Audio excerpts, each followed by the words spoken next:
دوستان سلام. امروز میخوام پا تو کفش جامعه شناسان و روانشناسان اجتماعی کنم و اسم این ویدیو رو میذاریم تئوری معضل افغان هراسی. بعد از تحلیل قتل عام یونانی ها، یهودی ها، ارامنه، کامبوج، رواندا ما میتونیم این تئوری رو به این شکل نگاه کنیم. تو بیس این پیرامید یا طبقه اول این پیرامید ما چیزی داریم به نام سوگیری، افکار کلیشه‌ای. این سوگیری و افکار کلیشه‌ای فقط ذهنی هستند، یعنی هیچ رفتاری توش نیست. برای مثال اگر ما بخوایم از افغان‌ها مثال بزنیم، چیزی که تو جامعه ما به طور جاری داره انجام میشه این استریوتایپ هایی است که ما به افغان‌ها نسبت میدیم. مثلا توسط دولت طالبان شستشوی مغزی شدن، مثلا افغان‌ها بی‌سوادن، افغان‌ها خطرناکن. اینا افکار کلیشه‌ایه. طبقه دوم عمل سوگیرانه است.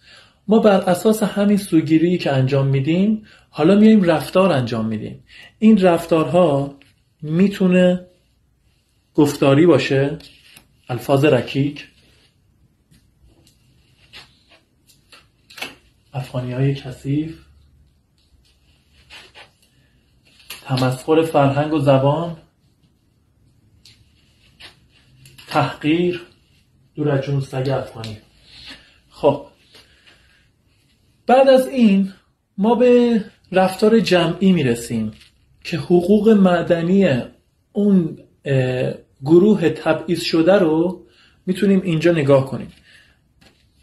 مهمترینشون تبعیض تحصیلی، تبعیض درمانی هست.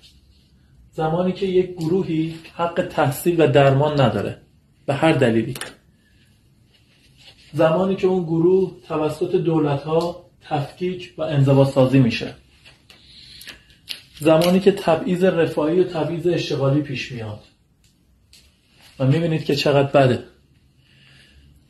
طبقه بالا، قسمت چهارم این هرم، خشونته با انگیزه سوگیری. انگیزش سوگیریه که ما نسبت به یک گروه یا نسبت به یک شخصی داریم. این خشونت به دو دسته تقسیم میشه، فردی و اجتماعی. فردی یعنی زمانی که گروه نسبت به فرد خشونت دارن، تهدید میکنن، شاید تجاوز کنن و حتی متاسفانه قتل انجام میدن. و میتونه به صورت اجتماعی انجام بشه، اون اجتماع تبعیض رو تجربه کنه، آتش عمدی بزنن مردم، خرابکاری کنن حالا داراییشون و خانه‌هاشون و ایجاد وحشت کنن بین گروه تبعیض شده. متاسفانه بسیار تلخه ولی بالاترین قسمت این هرم نسل کشی، جنوسایده.